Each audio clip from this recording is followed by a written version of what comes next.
Hi hello welcome to Mantrafy talks. బీహార్లోని చాలా popular leader, జననేత. ఆయనందరూ జననాయక్ అంటారు. ఆయన శత జయంతి జాన్ 24న జరుపుకున్నాం. జాన్ 23న ఆయనకు కేంద్ర ప్రభుత్వం భారతరత్న కన్ఫర్మ్ చేసింది. 1988లో ఆయన చనిపోయారు. ఈయన చనిపోయిన తర్వాత ఆయనకు భారతరత్న వచ్చింది. అసలు కర్పూరి ఠాకూర్ ఎవరు, ఆయన గొప్పతనం ఏంటి అన్న విషయం గురించి మనం తెలుసుకుందాం. కర్పూరి ఠాకూర్ బీహార్లోని 2 సార్లు ముఖ్యమంత్రిగా పనిచేశారు. ఓబీసీ పాలిటిక్స్లో చాలా కీలక పాత్ర పోషించిన గొప్ప నాయకుడు. సామాన్య ప్రజలపై, సామాజిక సేవపై చాలా దృష్టి పెట్టిన నేత కర్పూరి ఠాకూర్. ఈ భూమిపై దొరికే సహజ వనరులు అందరికీ దొరకాలని కోరుకునే వ్యక్తి. ఈయన చాలా సింపుల్గా ఉంటాడు. ఎలాంటి ఆడంబరాలకు వెళ్లకుండా సాధారణ జీవితం గడిపేవాడు. కర్పూరి ఠాకూర్ గారిపై అప్పట్లో ఒక కథ ఉండేది. 1977లో జయప్రకాష్ నారాయణ బర్త్డే సందర్భంగా తన స్నేహితులతో ఒకరి దగ్గర నుంచి ఒక కోట్ వేసుకొని వెళ్ళాడు. ఆ కోట్ చిరిగిపోయి ఉంది.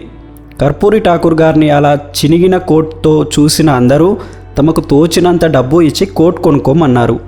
ఆ వచ్చిన డబ్బంతా సీఎం రిలీఫ్ ఫండ్కి ఇచ్చేశారట. అంత సింపుల్గా ఉండే వ్యక్తి జననేత కర్పూరి ఠాకూర్. బీహార్లో ఓబీసీ కేటగిరీకి చెందినవాడు. అంటే నయీ సమాజ్, అక్కడ బార్బార్ కమ్యూనిటీకి చెందినవాడు. 1970లో ఈయన బీహార్లో మద్యంను పూర్తిగా బ్యాన్ చేసిన వ్యక్తి. బీహార్లో సామాజిక న్యాయం కోసం పోరాడి కొన్ని వేల మంది జీవితాలలో మార్పు తెచ్చిన వ్యక్తి కర్పూరి ఠాకూర్.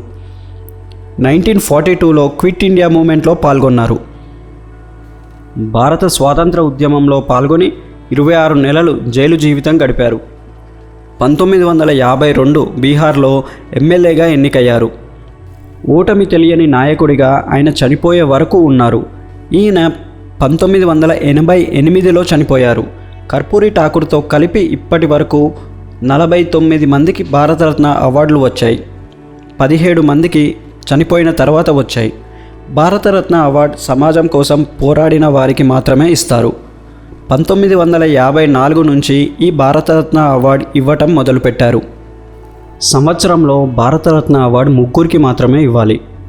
భారతరత్న అవార్డు అనేది భారతీయులకే కాదు, నాన్ ఇండియన్స్ కూడా ఇవ్వడం జరుగుతుంది. అలా ఫస్ట్ నాన్ ఇండియన్గా భారతరత్న అవార్డు తీసుకుంది ఖాన్ అబ్దుల్ గఫర్ ఖాన్. ఈ అవార్డు తీసుకున్న వారిలో సచిన్ టెండూల్కర్ చాలా తక్కువ వయసులో తీసుకున్న వ్యక్తి. ఈ అవార్డు మరణానంతరం పొందిన మొదటి వ్యక్తి లాల్ బహదూర్ శాస్త్రి. ఇలాంటి అత్యుత్తమ అవార్డు కర్పూరి ఠాకూర్ గారికి రావడం చాలా సంతోషంగా ఉంది. మరిన్ని ఇంట్రెస్టింగ్ అప్డేట్స్ కోసం మా ఛానల్ని లైక్ చేయండి, షేర్ చేయండి మరియు సబ్స్క్రైబ్ చేయండి. Thanks for watching.